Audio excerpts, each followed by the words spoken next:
वाली रेलगाड़ियों में बैठे यात्रियों से भीख मांगकर अपना पेट भरता था। एक दिन जब वह भीख मांग रहा था तो सूट बूट पहने एक लंबा सा व्यक्ति उसे दिखा। उसने सोचा कि यह व्यक्ति बहुत अमीर लगता है, इससे भीख मांगने पर यह मुझे जरूर अच्छे पैसे देगा।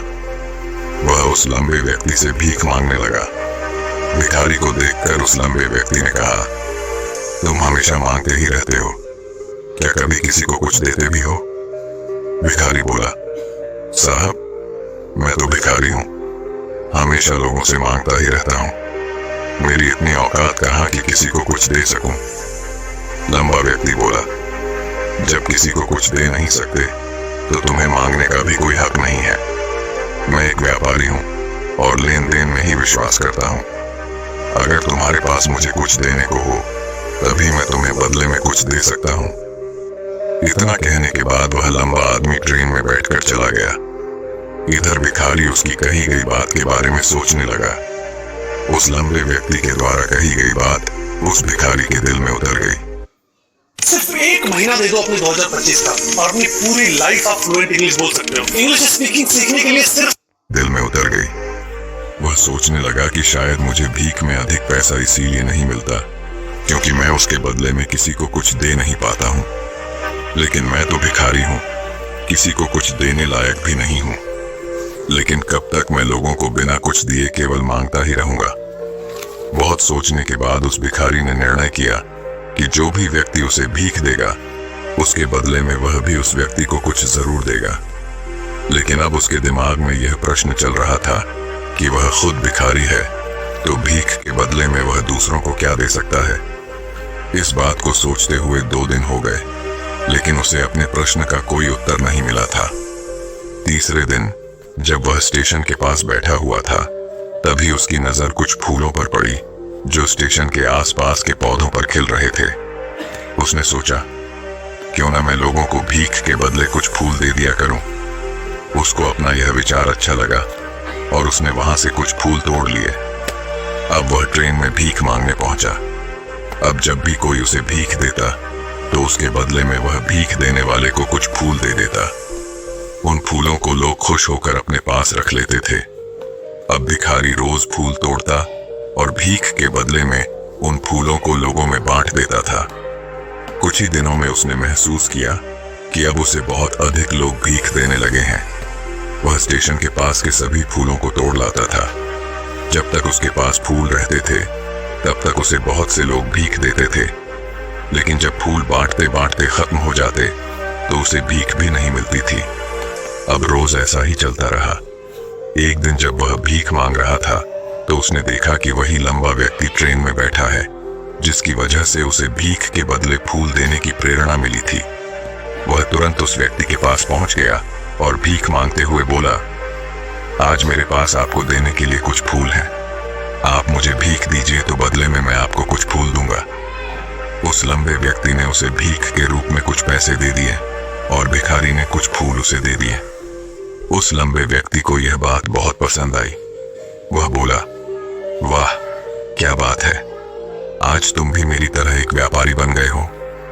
इतना कहकर फूल लेकर वह लंबा व्यक्ति अपने स्टेशन पर उतर गया।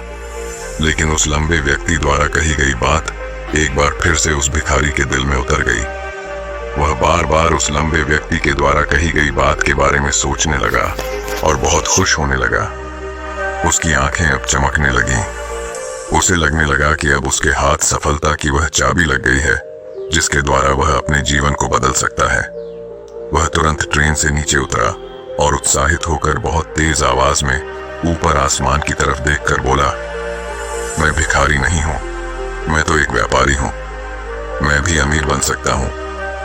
लोगों ने उसे देखा तो सोचा कि शायद यह भिखारी पागल हो गया है और अगले दिन से वह भिखारी उस स्टेशन पर फिर कभी नहीं दिखा। लेकिन 6 महीने बाद इसी स्टेशन पर 2 व्यक्ति सूट बूट पहने हुए यात्रा कर रहे थे। दोनों ने एक दूसरे को देखा तो उनमें से एक ने दूसरे से हाथ मिलाया और कहा, क्या आपने मुझे पहचाना? दूसरा व्यक्ति बोला, नहीं, क्योंकि मेरे हिसाब से हम लोग पहली बार मिल रहे हैं। पहला व्यक्ति बोला, नहीं, आप याद कीजिए, हम पहली बार नहीं बल्कि तीसरी बार मिल रहे हैं। दूसरा व्यक्ति बोला, मुझे याद नहीं। वैसे हम पहले 2 बार कब मिले थे?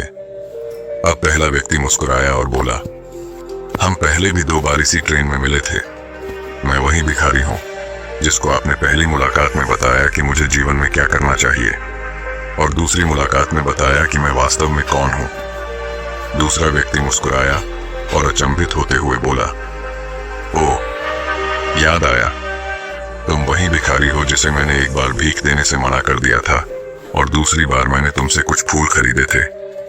लेकिन आज तुम ये सूट बूट में कहाँ जा रहे हो और आजकल क्या कर रहे हो?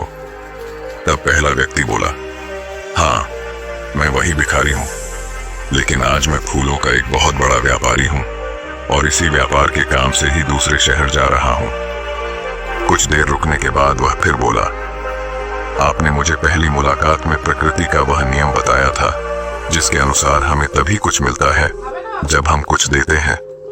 लेन देन का यह नियम वास्तव में काम करता है। मैंने यह बहुत अच्छी तरह महसूस किया है, लेकिन मैं खुद को हमेशा भिखारी ही समझता रहा। इससे ऊपर उठकर मैंने कभी सोचा ही नहीं। और जब आपसे मेरी दूसरी मुलाकात हुई तब आपने मुझे बताया कि मैं एक व्यापारी बन चुका हूँ। अब मैं समझ चुका था कि मैं वास्तव में एक भिखारी नहीं बल्कि व्यापारी बन चुका हूँ। मैंने समझ लिया था कि लोग मुझे इतनी भीख क्यों दे रहे हैं, क्योंकि वह मुझे भीख नहीं दे रहे थे बल्कि उन फूलों का मूल्य चुका रहे थे। सभी लोग मेरे फूल खरीद रहे थे क्योंकि इससे सस्ते फूल उन्हें कहाँ मिलते। मैं लोगों की नजरों में एक छोटा व्यापारी था, लेकिन मैं अपनी नजरों में एक भिखारी ही था। आपके बताने पर मुझे समझ आ गया कि मैं एक छोटा व्यापारी हूँ। मैंने ट्रेन में फूल बांटने से जो पैसे इकट्ठे किए थे उनसे बहुत से फूल खरीदे और फूलों का व्यापारी बन गया। यहाँ के लोगों को फूल बहुत पसंद है और उनकी इसी पसंद ने मुझे आज फूलों का एक बहुत बड़ा व्यापारी बना दिया। दोनों व्यापारी अब खुश थे और स्टेशन आने पर साथ उतरे और अपने अपने व्यापार की बात करते हुए आगे बढ़ गए। दोस्तों, इस कहानी से हमें बहुत कुछ सीखने को मिलता है। कहानी में लंबा व्यापारी गिव एंड टेक के नियम को बहुत अच्छी तरह जानता था। दुनिया के सभी बड़े व्यापारी इसी जीवन के नियम का उपयोग करके सफल हुए हैं। इस फॉर्मूले को उसने भिखारी को भी बताया। भिखारी ने इस प्राकृतिक नियम को अपना लिया और इसका असर उसके जीवन में साफ दिखाई देने लगा। उसने अपनी सोच बदली और उसकी जिंदगी बदल गई। यह कहानी हमें बताती है कि हम यदि अपनी सोच बदल लें तो कुछ भी हासिल किया जा सकता है। यदि हम खुद को छोटा समझते रहेंगे तो हम हमेशा छोटे ही बने रहेंगे। बड़ा बनने के लिए हमें अपनी सोच को बदलना होगा और खुद के बारे में बड़ा सोचना होगा। कहानी का सार यह है कि सफलता आपकी सोच में छुपी होती है। खुद का आत्मसम्मान जगाइए, अपनी सोच को बड़ा बनाइए और देखिए कैसे आप सफलता के शिखर पर पहुंच जाते हैं।